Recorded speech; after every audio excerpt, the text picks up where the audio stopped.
શનિવારે રાત્રે નવસારી વલસાડની અંદર મિની વાવાઝોડાની સાથે એટલો જબરજસ્ત વરસાદ પડ્યો કે નવરાત્રિના ડોમ ઘણી જગ્યાએ ઉડી ગયા, વૃક્ષો ધરાશાયી થઈ ગયા, વીજળીના થાંભલા પડી ગયા. ગુજરાતના હવામાન વિભાગ અને ગુજરાતના હવામાનના જાણકાર અંબાલાલભાઈ પટેલે પહેલેથી જ એવી આગાહી કરી હતી કે 28 સપ્ટેમ્બરથી ગુજરાતમાં ખાસ કરીને દક્ષિણ ગુજરાતની અંદર વાવાઝોડા સાથે વરસાદ પડશે અને એવું બન્યું છે. નવસારી વલસાડની અંદર મિની વાવાઝોડું આવ્યું છે અને ઘણી બધી જગ્યાએ ડોમ ઉડી ગયા છે, પતરા ઉડી ગયા છે, ઘણી બધી જગ્યાએ જ્યાં ગરબાના સ્થળ છે ત્યાં પાણી ભરાઈ ગયા છે અને સુરતમાં ગઈકાલ રાતથી ધોધમાર વરસાદ પડી રહ્યો છે. ઘણી બધી જગ્યાએ ગરબા બી કેન્સલ કરવા પડ્યા, એવી નોબત ઊભી થઈ છે.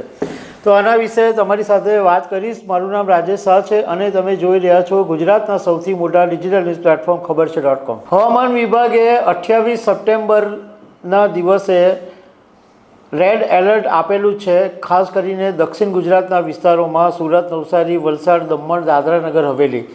અને શનિવારે રાત્રે નવસારી વલસાડની અંદર મિની વાવાઝોડાની સાથે એટલો જબરજસ્ત વરસાદ પડ્યો કે નવરાત્રિના ડોમ ઘણી જગ્યાએ ઉડી ગયા, વૃક્ષો ધરાશાયી થઈ ગયા, વીજળીના થાંભલા પડી ગયા,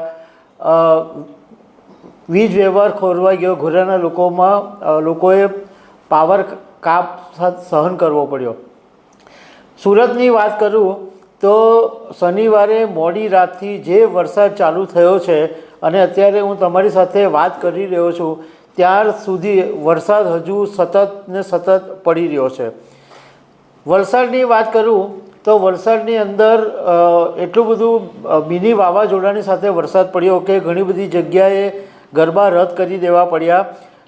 અનેક જગ્યાએ નાસ્તાના જે સ્ટોલ હતા એ તૂટી પડ્યા. નવસારીની અંદર પણ આવું થયું કે ગરબાના જે ડોમ હતા એના બધા થાંભલા અને પડદા ને બધું જ ઉડી ગયું અને જ્યાં ગ્રાઉન્ડ હતા ઘણી બધી જગ્યાએ ત્યાં ગ્રાઉન્ડમાં પાણી પણ ભરાઈ ગયા. ખાસ કરીને નવસારીના તાલુકામાં ચીખલી, વાંસદા, ખેરગામ આ બધી જગ્યાએ બહુ ભારે નુકસાન થયું છે. અને ચીખલીની અંદર જે સરકારી ગોડાઉન હતું અનાજનું એનો એક બાજુનો શેડ તૂટી પડ્યો એટલે ઘઉં અને ચોખાનો 277 ટન અનાજનો જથ્થો હતો એ પલળી ગયો, જે દિવાળી પછી વિતરણ કરવાનો હતો એટલે દિવાળી પછી એમાં મોડું થવાની સંભાવના છે. હવે ગુજરાતના હવામાન વિભાગે આજનું જે એલર્ટ જાહેર કર્યું છે એમાં રેડ એલર્ટમાં સુરત, નવસારી, વલસાડ, દમણ, દાદરા નગર હવેલી.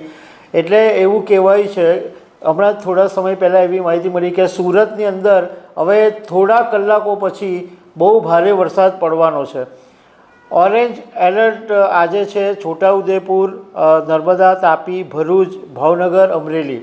અને આજનું જે યલો એલર્ટ છે એ બનાસકાંઠા, સાબરકાંઠા, અરવલ્લી, મહીસાગર, દાહોદ, પંચમહાલ, વડોદરા, આણંદ, ખેડા, ગાંધીનગર, મહેસાણા, પાટણ, સુરેન્દ્રનગર, બોટાદ, રાજકોટ, જુનાગઢ, ગીર સોમનાથ અને દીવ આટલા વિસ્તારની અંદર યલો એલર્ટ છે.